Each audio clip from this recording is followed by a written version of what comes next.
Hey, what is up guys, I'm KPHD here, and this is Apple's new flagship phone for the next year, the iPhone 6. So there's a new design this year for Apple's flagship, and of course the theme here is thin and light. This phone is 6.9 millimeters thin, and it's all one piece of aluminum rounded off at the corners. So instead of having the squared off edges like the last iPhone, Apple's rounded off the sides. The phone feels a lot more like the HTC One M8 now, and this has two effects. The first is that it gives the whole body this seamless feel. If you start your finger on the screen and drag it all the way around to the back of the phone, you won't encounter any seams. It's just one smooth surface.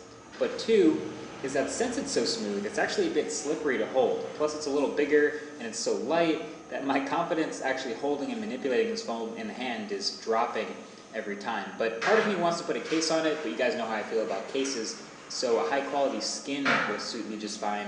And of course Dbrand has a couple of badass skins for the iPhone 6 to help out this gripability. So I'll leave links to those right below the like button if you want to check those out. Highly recommend it. But the rest of the build of this phone is definitely awesome. It's a bit bigger than the last iPhone, but I think it's a much better size now. And you only take a few minutes to get used to it before you look back at the iPhone 5S and it starts to look like a toy.